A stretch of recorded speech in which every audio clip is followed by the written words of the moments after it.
और शायद आप लोगों को आधे लोगों को पता चलेगा कि कौन कौन है फर्स्ट स्पीकर।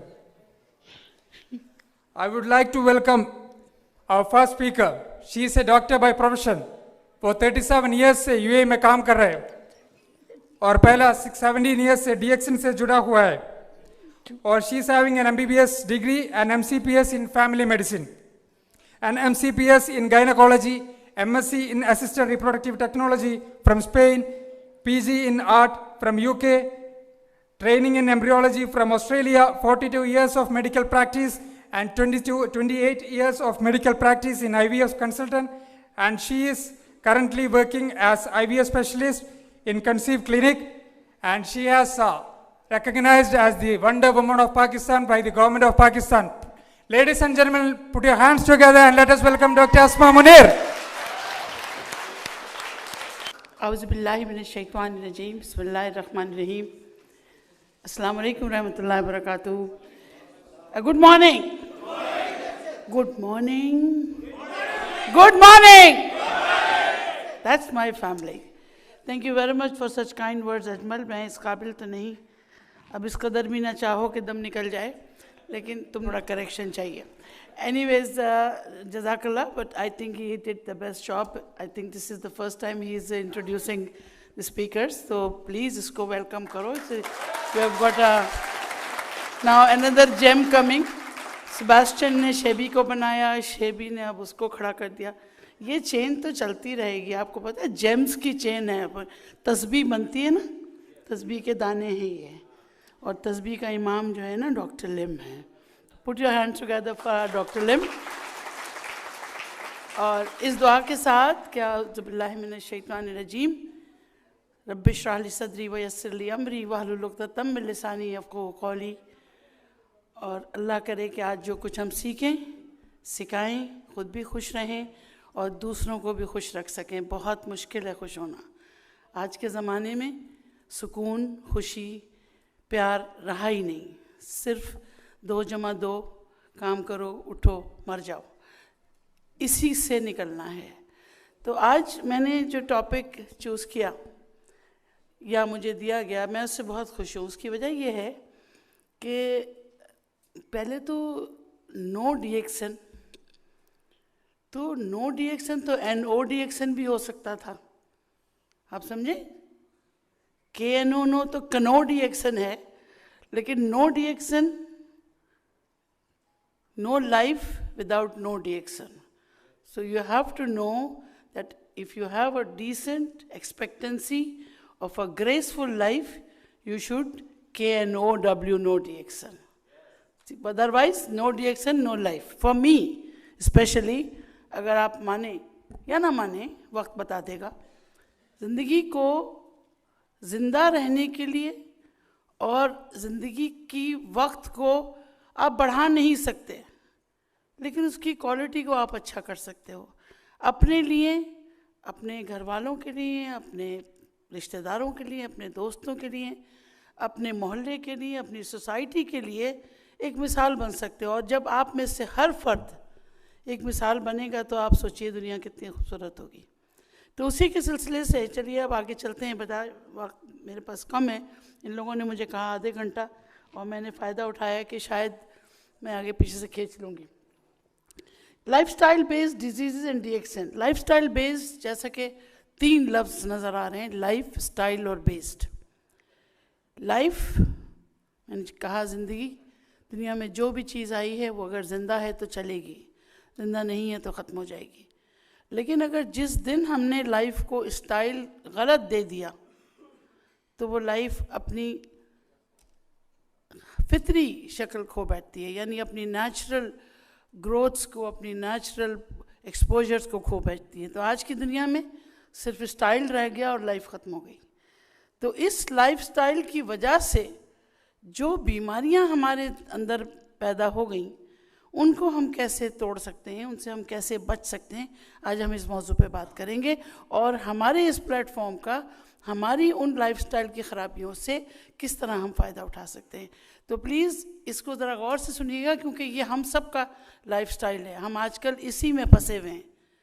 हम उठते गलत, सोते गलत, खाते गलत, बोलते गलत, चलते गलत, और समझते गलत, समझाते गलत। इसी को ठीक करेंगे तो इंशाल्लाह सब कुछ आसान हो जाएगा। तो लाइफस्टाइल के बारे में अगर हम थोड़ा सा आगे चलें तो वजूहात क्या हैं, अगर प्रॉब्लम्स हैं तो क्या क्या ऐसी बुनियादी मसले हैं जो लाइफस्टाइल पे बेस करते हैं।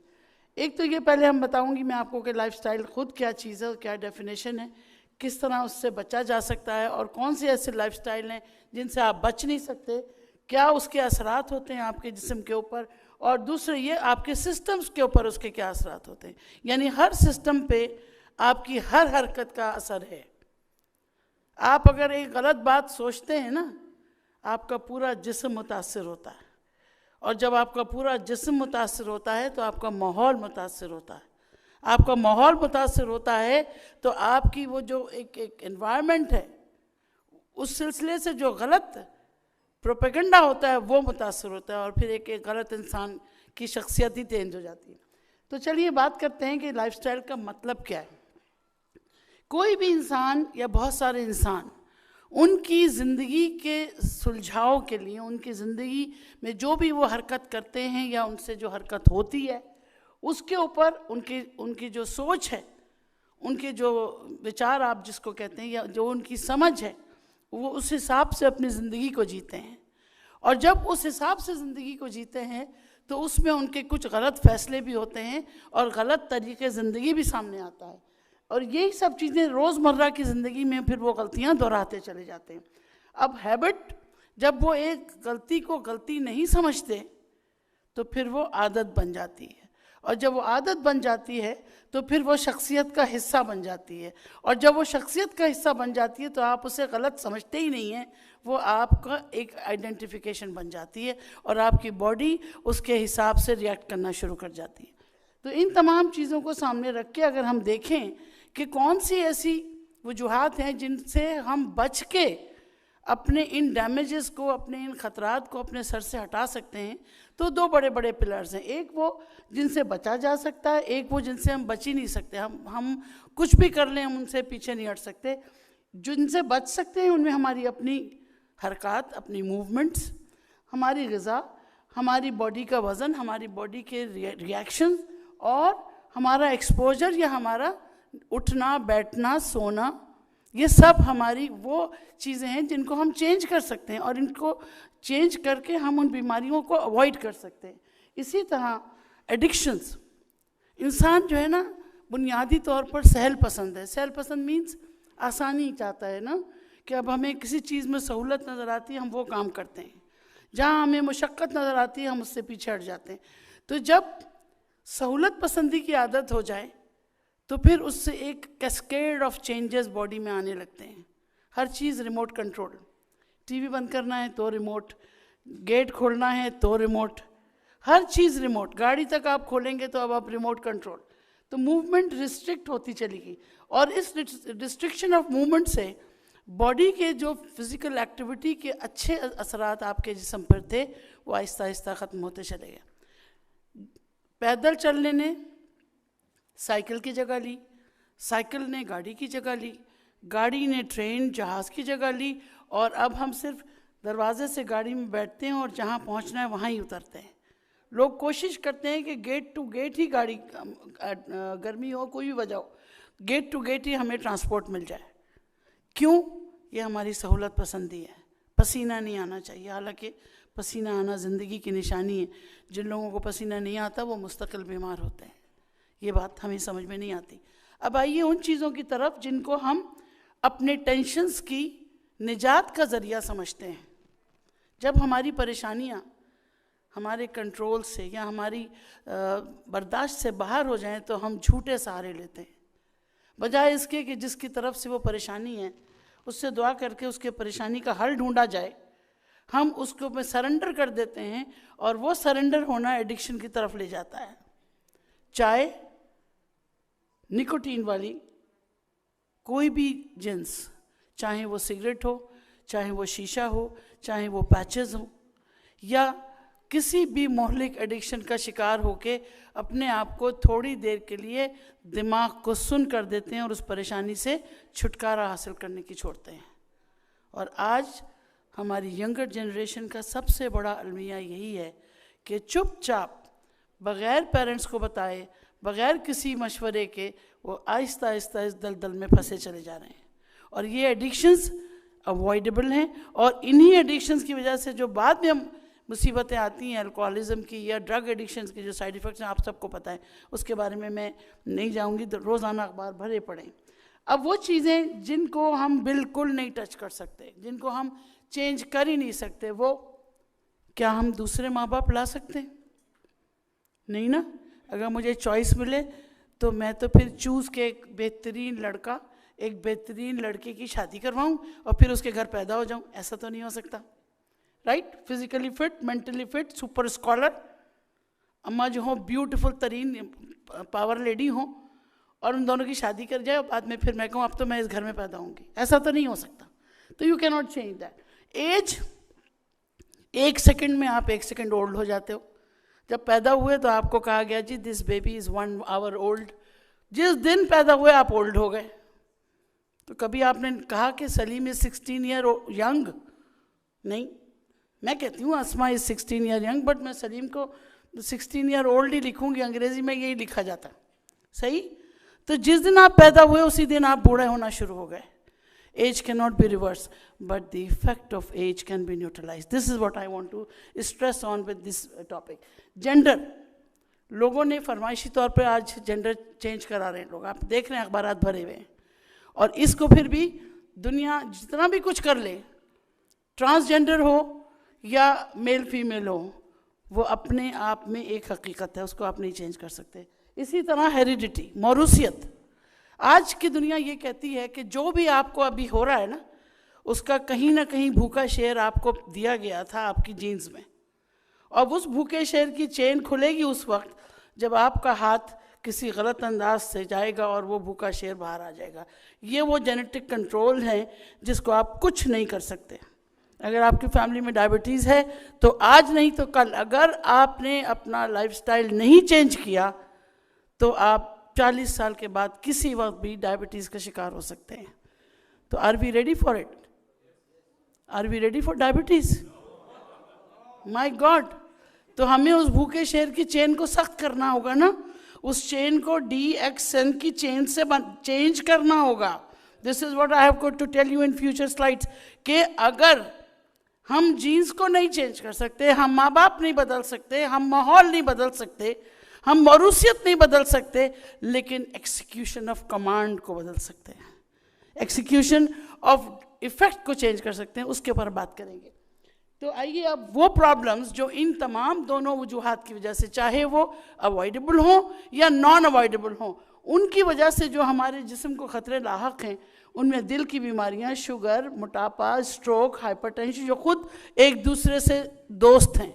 अगर ब्लड प्रेशर है तो यकीनन स्ट्रोक उसका दोस्त है, अगर डायबिटीज़ है तो ब्लड प्रेशर उसकी कज़न है। इसी तरह एक दूसरे के साथ ये हाथ मिला के बर्बादी के लिए जिम्मेदार हैं। और इन्हीं वजूहात की बुना पर बहुत सारी फेफड़ों की बीमारियां जो कि क्रॉनिक स्टेज में डेवलप हो जाती हैं और इसी पूरे हमारी सांस के निज़ाम को ख़राब कर सकती हैं। हमारी हड्डियों का भुरभुरापन और कैंसर जैसी मूजी चीज़ जिसमें हमारे तमाम वो सेल्स जो नॉर्मल थे वो अपना रास्ता बदल लेते हैं और कैंसर सेल में चेंज हो जाते हैं। ये कहीं बाहर से नहीं आता, कोई इम्पोर्टेड मिसाइल नहीं है ये आपके अपने घर का टेररिस्ट है जो आपको बर्बाद करने के लिए खड़ा हो जाता है, सिर्फ इसलिए कि हमारे अंदर वो चेंजेस हम खुद लेके आते हैं। और फिर जब कुछ नहीं बन पड़ता तो दिमाग ही साथ छोड़ देता है, और फिर मेंटल डिप्रेशन, नर्वसनेस, एंग्जाइटी के वो एक बड़ा कैस्केड जिसके लिए अब स्पेशलिस्ट पे स्पेशलिस्ट की सब स्पेशलिटी आ रही हैं। यहाँ तक कि ऑटिज़म के लिए भी अब स्पेशलिस्ट अलग हो गए हैं, यानी एक छोटी छोटी बीमारियों के लिए भी सुपर स्पेशलिस्ट की एक तख्ती लग जाती है। लेकिन इंसान वहीं खड़ा है, इंसान के खर्चे बढ़ रहे हैं, बीमारी बढ़ रही है, लेकिन there is no U turn back to normal life. तो उसके लिए आप बात करेंगे। हार्ट डिजीज़, इसके बारे में तो मैं क्या कहूँ, हम में से हर एक के घर में कम से कम एक हार्ट पेशेंट तो है ही है। एम आई राइट और एम आई करेक्ट? हाँ, tricky, see I fooled you. Am I right और एम आई करेक्ट? बोथ। तो कोई ना कोई हमारे घर में या तो हार्ट का पेशेंट बनने जा रहा है, या हार्ट का पेशेंट बन के जा चुका है, या हार्ट का पेशेंट है, और उसकी वजूहात के ऊपर हम में से कोई भी तवज्जो नहीं देता जब तक कि हमारे सर पे बम नहीं फूटता एंजाइना का। तो वो तमाम चीज़ें जो हमारे वेल्व्स को, हमारी electrical pathways of conduction of heart, जो हार्ट रेट को गड़बड़ करें, या जो हमारी वो कंडीशंस जो हार्ट के मसल्स को ख़राब करें, या हमारी एंग्जाइटी जो हार्ट को हार्ट अटैक की तरफ ले जाए, कोई भी वजूहात, या हमारा क्रॉनिक कोई कार्डियक प्रॉब्लम जो कि हार्ट का साइज़ ही बड़ा कर दे, ये तमाम वो चीज़ें हैं जो अवॉइडेबल में आती हैं। लेकिन ये वो है जो तलवार हमारे सर पे लटक रही है इस वक्त। डायबिटीज़, लोग कहते हैं मीठा होना बहुत अच्छा है, आदमी मीठा है तो बहुत अच्छा है, लेकिन ज़रूरत से ज़्यादा मीठा तो फिर जहर है। तो जब आपकी बॉडी उस शुगर को कोप अप नहीं कर पाती, और शुगर को कोप अप क्यों नहीं कर पाती भाई, कि एक हमारे रिश्तेदार हैं हमारे खून में जिनका नाम है इंसुलिन, उनका काम यह है कि वक्त पर कंट्रोल करते हैं। हमारे तमाम खलिए जो है ना, उनका गेट कीपर है इंसुलिन, उसका एक काम है शुगर को कंट्रोल करना। बहुत सारे काम हैं, आप देखते हैं आजकल तो हर थर्ड पेशेंट जो मेरा होता है वो polycystic ovarian disease, insulin resistance का है।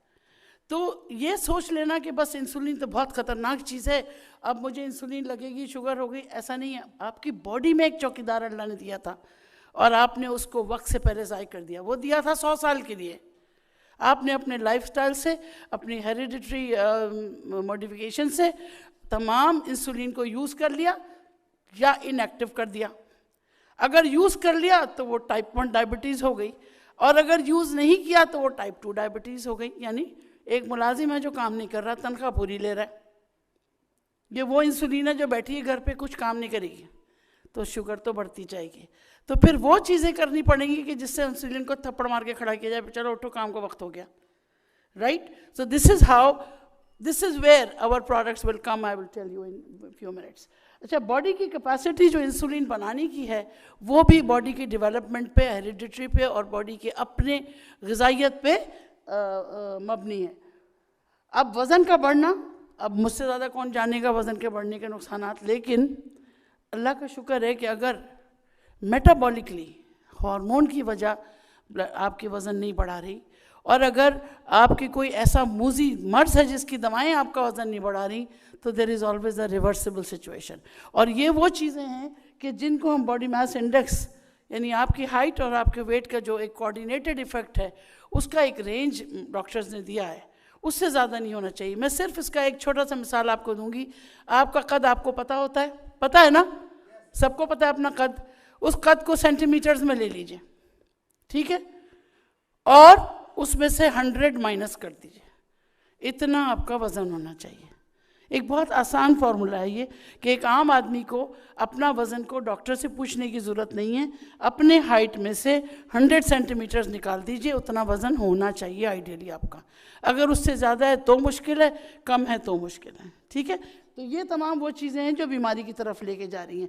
प्रिवेंशन, हमारी तमाम प्रिवेंशन यानी चॉइसेस ऑफ फूड हमारे बेहतर होना चाहिए, हेल्दी फूड होना चाहिए, चिकनाई से और एक्सरसाइज और लिमिटेशंस और स्क्रीन टाइम। मैं यहाँ अपने बहन भाइयों से और अपने बच्चों से ये कहना चाहूँगी, स्क्रीन टाइम इस वक्त आपका किलर है। 2 घंटे से ज़्यादा अगर आप अपने मोबाइल, अपने कंप्यूटर के सामने गुजारते हैं तो 1.5 kg पर वीक आप बढ़ाते हैं, 2 घंटे से ज़्यादा। यानी ये सर्टिफाइड लैंसेट की 4 आर्टिकल्स इस वक्त आ चुके हैं कि स्क्रीन टाइम अगर आपका 2 घंटे से ज़्यादा है तो ऑटोमेटिकली आपने अपना वज़न बढ़ा देना है। क्यों? जिस वक्त आपके सामने टीवी चल रहा है या कंप्यूटर चल रहा है या मोबाइल पे फिल्म चल रही है तो आप खाए जा रहे हैं, देयर इज़ नो कंट्रोल। भूख खत्म हो गई मगर आपका खाना चल रहा है एंड यू आर इमोबिलाइज्ड। अब आप टीवी के सामने से उठेंगे नहीं जब तक पूरा ड्रामा ख़त्म नहीं हो जाता। M I right? हाथ सूख जाएगा खाना, आप वहीं बैठे रहेंगे। तो इस हद तक इमोबिलाइजेशन कर दी है इस मीडिया ने कि हमारा ओबेसिटी का 1/3 पॉपुलेशन इस वक्त जो है वो immobility because of these gadgets है, और इसको हमें बहुत शिद्दत से इसके खिलाफ काम करना पड़ेगा। स्ट्रोक क्या चीज़ है? फालिज का हो जाना, यानी डायबिटीज़ और ब्लड प्रेशर खुद हमें रास्ता बना रहे हैं कि हमारे दिमाग की रगें या तो रिसना शुरू कर दें, खून उसमें से निकलना शुरू कर दे, या वो क्लॉट वहाँ बना के आपके दिमाग के काम को रोक दे और उसके बाद आप मोहताजी की तरफ चले जाते हैं। पैरालिसिस की कोई भी शक्ल, चाहे वो चेहरा हो चाहे जिस्म हो, या सडन डेथ भी हो सकती है। ये तमाम ब्रेन अटैक्स, हार्ट अटैक की तरह का एक वर्ड है कि जिसको हमने CVA मेडिकल में हम लोग कहते हैं, और इसको भी बचाया जा सकता है। प्रिवेंशन कैसे होगी? वेट रिड्यूस करें, एडिक्शन ख़त्म करें, एटलीस्ट कम से कम 5 सब्जियां वेजिटेबल्स आपके इस्तेमाल में होना चाहिए, अल्कोहल को लिमिट करें, एक्सरसाइज करें, हाइपरटेंशन को कंट्रोल करें, शुगर को कंट्रोल करें, और डायबिटीज़ का ध्यान रखें। और आंखें बंद करके कबूतर की तरह ना बैठें कि बिल्ली का खतरा टल जाएगा। अब मैं सोच रही हूँ कि अगर मैंने आंख बंद कर ली तो मैं फिट रहूँगी, ऐसा नहीं है। साइलेंट पॉइजनिंग चल रही है। तो उसके लिए आपको अपने आप को, मैंने कितने लोगों को कहा आप अपना ब्लड प्रेशर कभी चेक किया? क्यों करें, प्रॉब्लम ही नहीं है कोई। Diabetes and blood pressure are silent killers, ये आपको दिमाग में रखना पड़ेगा। मैं इस वक्त इस प्लेटफॉर्म से इससे ज़्यादा स्ट्रेस नहीं कर सकती कि आपके बीच में से कम 50 लोग आज से 5 साल के बाद या तो डायबिटिक होंगे या हाइपरटेंसिव होंगे। 100%, मैं खुदा न खास्ता बद्दुआ नहीं दे रही, लेकिन ये हमारा लाइफस्टाइल हमें उस तरफ लेके जा रहा है। तो we have to take care of that. Chronic obstructive pulmonary disease यानी हमारी जो सांस की नलकियाँ हैं वो सिकुड़ती जा रही हैं। उसकी वजूहात 5 बड़ी बड़ी वजूहात हैं। 1, एक्सरसाइज करना होना। 2, हम अपनी जो लिमिटेड स्पेस अल्लाह ने एक्स्ट्रा दी हुई है उसको इस्तेमाल नहीं करते, डीप ब्रीदिंग नहीं करते, और योगा मेडिटेशन की आदत नहीं है, वॉक करने की आदत नहीं है। उसकी वजह से हमारी जो, और फिर chronic infections, viruses, bacteria, addictions, pollution, हर चीज़ हमारी सांस की नालियों से डायरेक्ट इंटरेक्शन में उसको ख़त्म करने की जिम्मेदार। तो इसकी वजह से अगर हम कहीं ना कहीं मौरूसी तौर पर भी उसका हमारे अंदर जीन्स मौजूद है, और कहीं ना कहीं हम खुद इसके ज़िम्मेदार हैं कि हमारी आदतें इतनी गलत हैं कि हम वेंटिलेशन की आदत ही नहीं है। जहाँ हमें गर्मी लगी हमने खिड़कियाँ बंद करके और AC खोल लेना है। ये तमाम चीज़ों को पीछे रखना पड़ेगा अगर हमें क्रॉनिक ऑब्स्ट्रक्टिव पल्मोनरी डिजीज़ का फाइट बैक करना है। ऑस्टियोपोरोसिस, उम्र के साथ साथ कुछ हार्मोन्स की ऊंच नीच, विटामिन D की क्रॉनिक ग्लोबल डिफिशिएंसी, सनलाइट का ना सामना करना, विटामिन D के साथ साथ आपकी एजिंग प्रोसेस का फास्ट हो जाना। जब एजिंग प्रोसेस फास्ट हो जाती है तो आपकी हड्डियों का जो गूदा है वो भुरभुरा हो जाता है, जल्दी टूट सकता है। उसके अंदर जो डैमेजेस हैं, आप ये मत समझिए कि हड्डी सिर्फ आपको खड़ा करने के लिए अल्लाह ने दी है। हड्डी के अंदर की जो चीज़ें हैं वो आपके स्टेम सेल्स हैं, वो आपका बैंक बैलेंस है। आपके रेड सेल्स वहाँ से बन के निकल रहे हैं, आपके वो शुरते वहाँ से बन के निकल रहे हैं जो आपको मुदाफ़ियत देते हैं। उसकी जितनी हिफाजत आप कर सकते हैं, जितनी हद तक कर सकते हैं आपको करनी चाहिए। और आज भी लोग ऑस्टियोपोरोसिस का लफ्ज़ नहीं जानते सिवाय उन ख़वातीन के जो मीनोपॉज में आके और हड्डी तोड़ के हड्डी वार्ड में पड़ी होती हैं। तो this is what we have to learn कि हमें अपनी बॉडी को जितना बैक टू नेचर रखना है ना, उतना ही ज़्यादा हम अपनी क्वालिटी ऑफ लाइफ को बेहतर कर सकेंगे। कैंसर, अब कैंसर अनकंट्रोल्ड DNA म्यूटेशन या हमारे वो शैतान सेल जो अपनी रविश छोड़ के टाइप्स चेंज कर लेते हैं और इस तरह हमारी ज़िंदगियों को धड़का शुरू हो जाता है। इसमें जेनेटिक पावर बहुत है, लेकिन मैंने कहा ना भूखा शेर चेन में है तो कुछ नहीं कर रहा।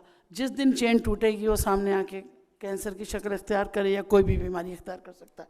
या और केमिकल्स जो हमें हमारी एनवायरनमेंट से, हमारी इंडस्ट्री से, हमारी ऑक्यूपेशन से, हमारी क्रॉनिक इरिटेशन से, इवन पान और गुटखा, छालिया, निस्वार, तंबाकू, ये तमाम को कार्सिनोजेंस मौजूद हैं जो हमारी ज़िंदगी को मुस्तकिल हमारे लाइफस्टाइल की वजह से जहर खोलते जा रहे हैं। डिप्रेशन, और जब कुछ बस में नहीं आता तो हमने रोना धोना है या फिर सुसाइडल अटेम्प्ट्स हैं। आज हर अखबार में रोज़ाना कम से कम 5 खबरें सुसाइड की ज़रूर होती हैं ड्यू टू डिप्रेशन। पहले बचपन में हमने कभी नहीं सुना था कि किसी छोटे बच्चे को साइकियाट्रिस्ट के पास ले जाना पड़ता हो। आज 12, 15, 16, 18 साल के बच्चों को नफ्सियाती मरीज़ का धब्बा लग जाता है। क्यों? इसलिए कि उनको खुद नहीं समझ, उनके वालिदैन को नहीं समझ कि कहाँ कमी हो रही है। ज़रा सी विटामिन्स की कमी, विटामिन B6, B12 की कमी से इंसान ऑटिज़म का शिकार हो जाता है। डाइट की कमी से इंसान ऑटिज्म का शिकार हो जाता है, रिएक्शन का गलत हो जाने से इंसान डिप्रेशन का शिकार हो जाता है, और डिप्रेशन की एक्सट्रीम जो है फिर डेथ है। तो इन तमाम चीज़ों को हम अवॉइड कर सकते हैं, और ये भी हम बताएंगे। जेनेटिक्स, अब आप देखें ना, ये जेनेटिक चेन है, आप सब के अंदर जो सेल्स हैं, सेल्स के अंदर न्यूक्लियस है, न्यूक्लियस के अंदर जो चेन्स हैं, उनमें कहीं भी कोई एक गलत चेन आ गई है तो वो एक्सिक्यूट होगी उसी भूखे शेर की तरह। और लाइफस्टाइल के बाद तो एजिंग प्रोसेस तो है ही है, और हर एज के प्रोसेस को कुदरत ने डाइट से, लाइफस्टाइल से, हैबिट से, एनवायरनमेंट से रिलेट किया हुआ है। बहुत सारे लोग ऐसे हैं कि जो 40 साल के होके 20 साल के दिखते हैं, और कुछ 20 साल के होके 60 साल के दिखते हैं। देखा होगा आपने, मैं तो रोज़ देखती हूँ कि जो हार्मोनिकली आजकल लोगों का हाल है, they are aging very fast, and Dr. Shankar would agree with me कि जिस स्पीड से एजिंग प्रोसेस हमारे लोगों में आ रहे हैं, चाहे वो मर्द हो या औरत हो, वो हार्मोनल चेंजेस इतनी तेज़ी से आ रहे हैं कि उसके पीछे कुछ ना कुछ कारण हमें ढूंढना पड़ेगा कि कहाँ हम गलत हैं। और जहाँ तक हमारे अंदाजे हैं, हमारी डाइट और हमारा एनवायरनमेंट और हमारी लैक ऑफ एक्सरसाइज, इन तमाम चीज़ों की जिम्मेदार है। एनवायरनमेंट के बारे में तो मैं 15-20 दिन यहीं खड़ी रहूँ तो भी कम है, आपको सबको पता है ये क्या है। और इस एनवायरनमेंट की वजह से ही जो टॉक्सिन्स की बात करते हैं, इंटरनल टॉक्सिन्स और एक्सटर्नल टॉक्सिन्स, अंदरूनी मूजी चीज़ें और बाहर से आने वाली मूजी चीज़ें, अंदर से भी लड़ना पड़ रहा है, बाहर से भी लड़ना पड़ रहा है। और ये वो तमाम चीज़ें जो हमने खुद क्रिएट की हैं। आज हम इतना ऊंचा बोलते हैं कि हमें खुद पता नहीं है कि हम कितना नॉइज़ पोल्यूशन कर रहे हैं। आज हम इतना गलत बोलते हैं कि हमें खुद पता नहीं कि हमने 10 लोगों को कितना परेशान कर दिया। इसी तरह आज अपने घर को तो साफ रखते हैं, लेकिन घर के सामने कचरा डाल देते हैं। शायद वो शहर हमारा नहीं है, शायद वो मुल्क हमारा नहीं है।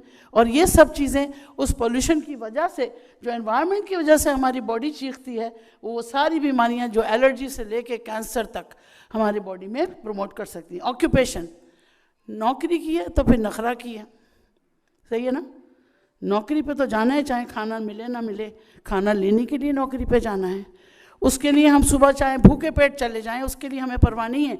लेकिन उन ऑक्यूपेशनल हैजार्ड्स को हम क्या करेंगे जहां हम काम कर रहे हैं, वो हमारे लिए जानलेवा हैं। रेडियोलॉजी डिपार्टमेंट में काम करने वाला मुस्तकिल एक्सरे का शिकार है। केमिकल इंडस्ट्री में काम करने वाला मुस्तकिल केमिकल्स अपनी सांस में और अपनी स्किन में ले रहा है। तो क्या हमारे पास कोई ऐसी डिफेंस है कि जिससे हम काम करते हुए भी हम काम भी नहीं छोड़ सकते? अब डॉक्टर आपसे कह रहा है कि आपको डस्ट एलर्जी, आप यूएई छोड़ दें, छोड़ेंगे आप? नहीं, क्योंकि आपके पीछे जिम्मेदारियां हैं। आप कोशिश करके एंटी एलर्जिक ले लोगे, लेकिन जगह नहीं छोड़ोगे। तो एंटी एलर्जिक अगर लेना है तो फिर क्या लेना है ये भी बताती हूँ। तो साइड इफ़ेक्ट्स, अब जब सब चीज़ों की बात आती है तो फिर एक पुरसुकून नींद की बात आती है। अगर नींद ठीक नहीं है तो पूरी बॉडी चीखेगी, कभी ना कभी आप मुस्तकिल बीमार हो जाएंगे। नींद आना और नींद का इनकम्प्लीट होना दोनों बीमारियां हैं, और इनएडिक्वेट स्लीप होना ये भी बीमारी का बहुत बड़ा हिस्सा है। आप अगर समझ रहे हैं कि जी बहुत सूरमा है कि मैं तो 8 घंटे सो गया, 10 घंटे सो गया, ये भी गलत है, ये भी बीमारी की निशानी है। कम सोना भी गलत है, ज़्यादा सोना भी गलत है। तो इन तमाम चीज़ों के पीछे जो रीजंस हैं मेडिकल, उन्होंने कहीं ना कहीं हमारी जड़ जो जा रही है वो हमारी लाइफस्टाइल पे जा रही है, और कुछ ना कुछ हमारी एडिक्शंस के ऊपर। लोग सो ही नहीं सकते दवाएं खा के बगैर। हर चीज़ मौजूद है लेकिन सुकून नहीं है, एडिक्शंस का सहारा लेना पड़ता है। और ये वो तमाम हेल्थ इश्यूज़ हैं जो कहीं ना कहीं हमारी पूरी बॉडी को मुतासिर करते हैं। अब खाल, जैसे कि हमारी सेकंड बेस्ट ऑर्गन है, डिफेंस के लिए सबसे बड़ी चीज़ जो है वो हमारी सिस्टम्स की अपनी डिफेंस है। और सिस्टम के डिफेंस के लिए उसको जो कवर अल्लाह ने दिया, उसको स्किन का नाम दिया। तमाम सिस्टम्स जो भी हमारे लाइफस्टाइल हैं वो हमारी स्किन को इफेक्ट करते हैं, जो भी हमारे लाइफस्टाइल है वो हमारे सिस्टम्स को अफेक्ट करते हैं।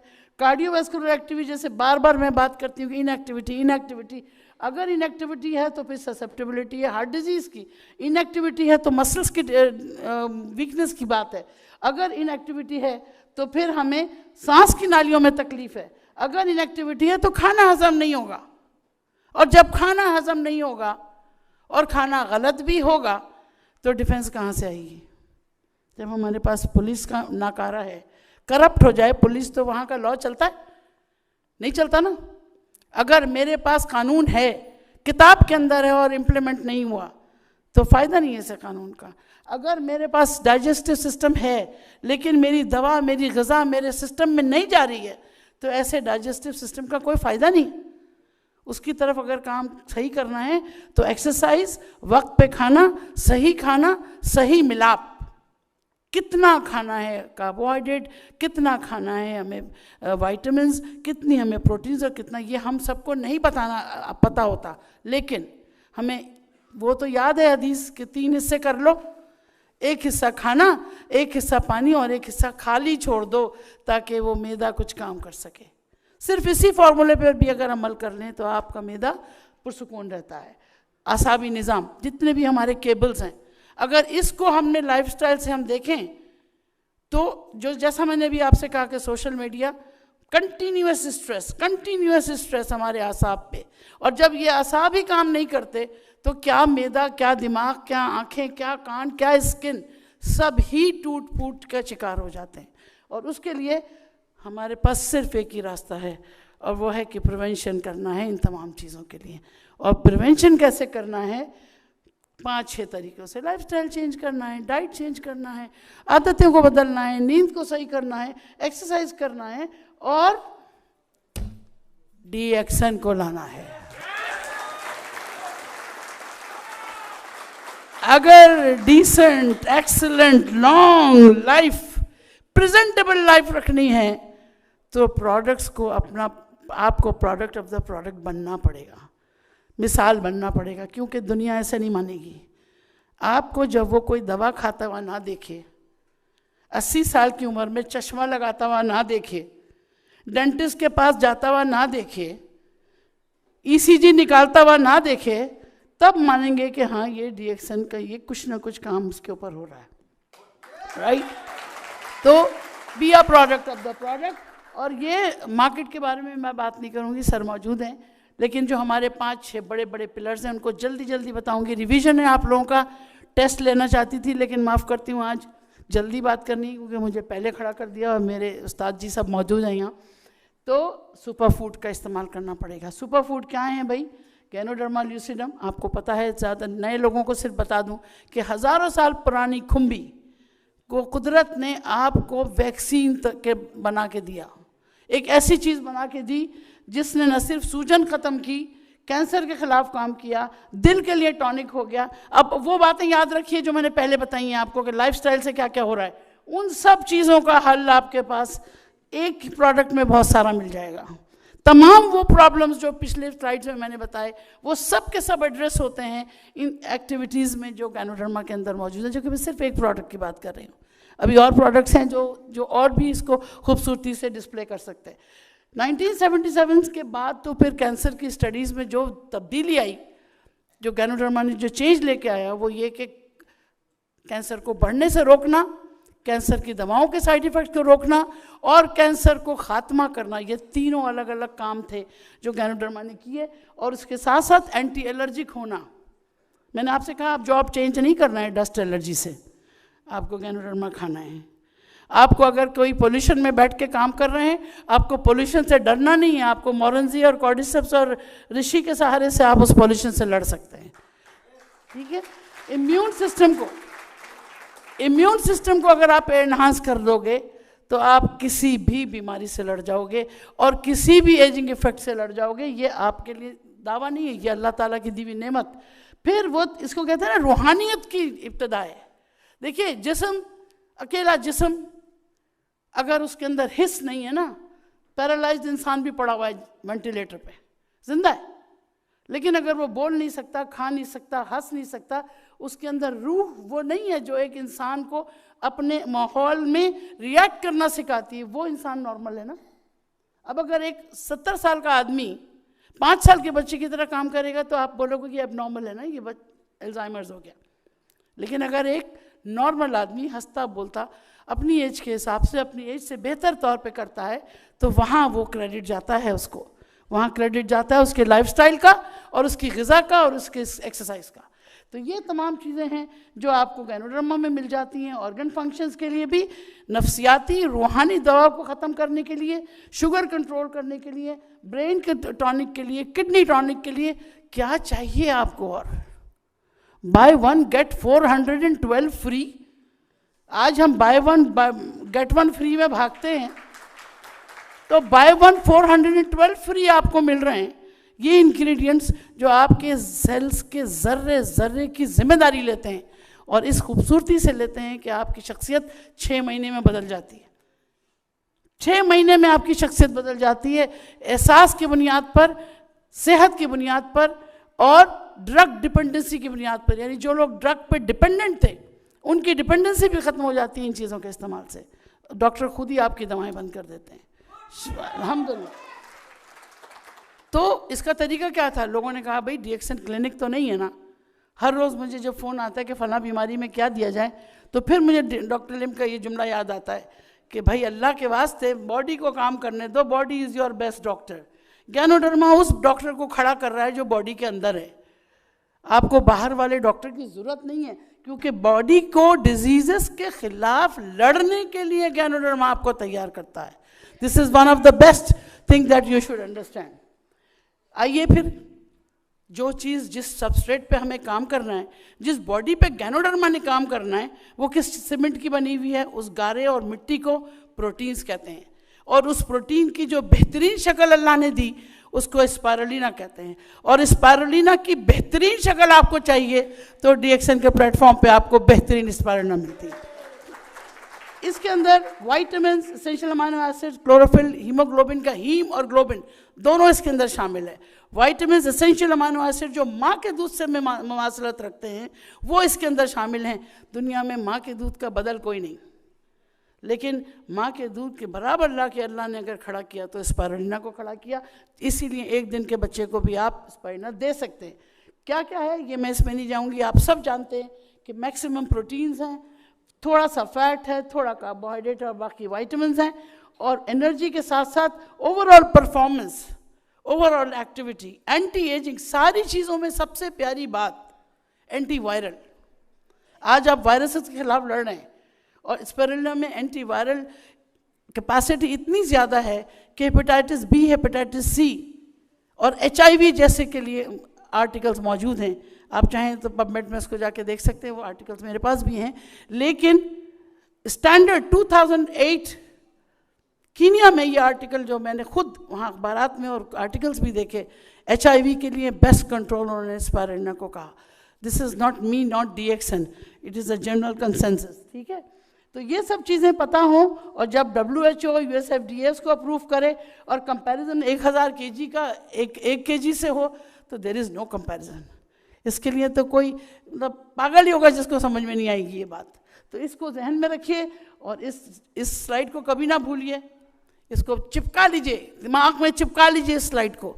जिस दिन ये दिमाग में आपके चिपक गई, आप 5 लोगों से बात करेंगे, 4 लोग ज़रूर स्पायरुलिना लेंगे अगर आपको ये प्रोडक्ट का पता हो।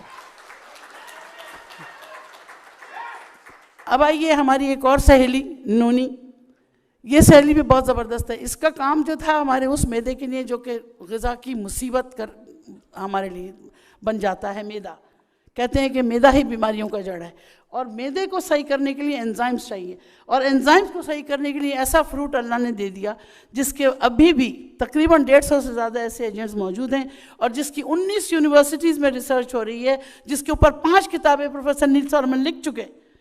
कितना सबूत मांगेंगे, कितना सबूत मांगेंगे।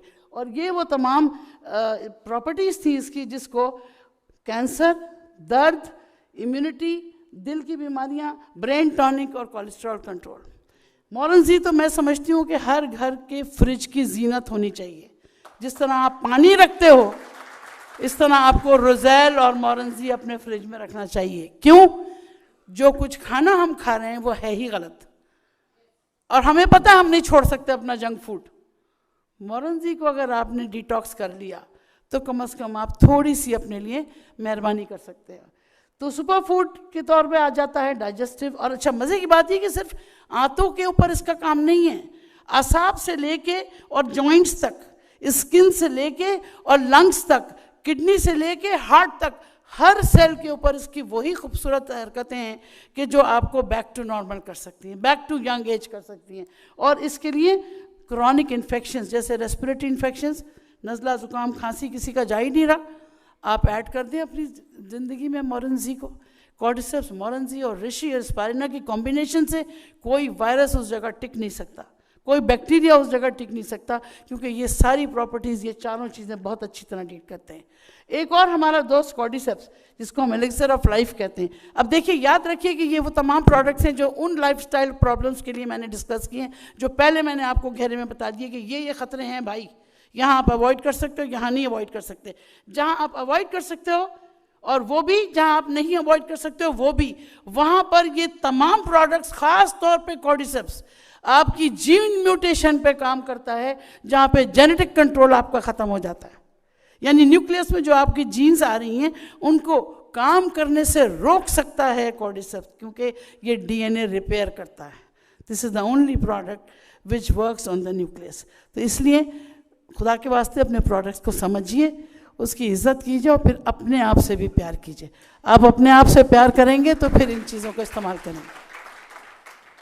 और कॉर्डिसेप्स की भी वो तमाम 5 बातें जो मैं हर एक से कहती हूँ कि डीएक्सन ने इस प्लेटफॉर्म में, डॉक्टर लिम ने जिन 5 कॉमन फैक्टर्स की वजह से इन सबको एक छतरी में रखा, immunity, anti ageing, antioxidants, anti cancerous और पावर इंजन्स, ये तमाम वो चीज़ें थी कि जो इन सब में कॉमन है। आपको कोई साइंटिफिक डेटा नहीं चाहिए, आपको सिर्फ ये पॉइंट पता हो, आप किसी से भी भिड़ सकते हैं, किसी को भी चैलेंज कर सकते हैं कि आइए और इसका चैलेंजिंग डेटा देख लीजिए। इम्प्रूवमेंट, अच्छा सबसे बड़ी बात, जो वाइटल ऑर्गन्स हैं ना हमारे, दिल, दिमाग, गुर्दे और जिगर और स्किन, ये अगर जब डैमेज होना शुरू होते हैं तो कभी कभी इरिवर्सिबल हो जाते हैं, वापस नॉर्मल नहीं हो सकते, ख़ास तौर पर किडनी। और अगर किडनी डैमेज हो जाए और डायलिसिस पे पेशेंट चला जाए तो कितनी मुश्किल होती है, कोई भी ग़िज़ा, कोई भी दवा उसको नहीं दी जा सकती। लेकिन आपके पास अगर कॉर्डिसेप्स है और आपके पास अगर ऋषि है तो आप किडनी डैमेजेस को भी रिपेयर करने की सलाहियत रखते हैं, प्रोवाइडेड आपने उनको जल्दी शुरू कर दिया हो, प्रोवाइडेड आपने उस एक्सट्रीम होने से पहले, डैमेज से पहले उसको पकड़ लिया हो। तो सर्कुलेटरी फेलियर्स हो, आसाबी निज़ाम हो, इम्पोटेंसी हो, इनफर्टिलिटी हो, इरिटेबल बाउल हो, कैंसर्स हो, एलर्जी हो, एक्जिमा हो, एल्जाइमर्स हो, वजह कोई भी बन जाए बीमारी की, वजह को जड़ से सेल्स की खराबी ही लेके जाती है। और अगर सेल्स को कोई चीज़ कंट्रोल कर सकती है तो आपकी बेहतरीन नेचुरल ग़िज़ा है वो और आपके सामने है, इसके लिए कोई दो राय नहीं, ठीक है। तो सुपर फूड, आखिरी हमारा लाइन्स मेन वो एक ऐसा मशरूम है जो कि शेर के सर के जैसा उसके बाल, और इसके अंदर चूँकि नर्व ग्रोथ फैक्टर है, दुनिया में कोई एलोपैथिक मेडिसिन ऐसी नहीं है कि जो नर्व को रिपेयर कर सके। नर्व ग्रोथ फैक्टर, आसाबी निज़ाम, जब पेट का आसाबी निज़ाम ख़राब हो तो तमाम निज़ाम ख़राब हो जाते हैं। तो लाइन्स में वहाँ भी काम करता है, इन्फेक्शंस में, टॉक्सिन्स में, ब्लड शुगर को भी रिड्यूस करता है और सूजन वर्म को भी रिड्यूस करता है। इसके लिए ये तमाम कायनात आपके सामने है। कहने का मतलब ये है, खुदनुमाई नहीं शेबाए अरबाब वफा, जिनको जलना हो चुपचाप ही जल जाते हैं, लेकिन जिनको संभलना हो वो एक बात से संभल जाते हैं। तो बात करना मेरा काम है, संभलना आपका काम है, समझाना आपका काम है, आगे चलना आपका काम है और दुनिया को खूबसूरत बनाना हम सबका काम है। इस दुआ के साथ कि अल्लाह हमें अपनी बीमारियों से बचाए जो हमारी किस्मत में हमने खुद लिख दी हैं, हमारी जेनेटिक्स ने लिख दी हैं या हमारी गलत आदतों ने लिख दी हैं, अल्लाह हमें उससे दूर करे और आने वाली नस्लों को उससे महफूज करे। आमीन सुम्मा आमीन। Thank you very much for patience.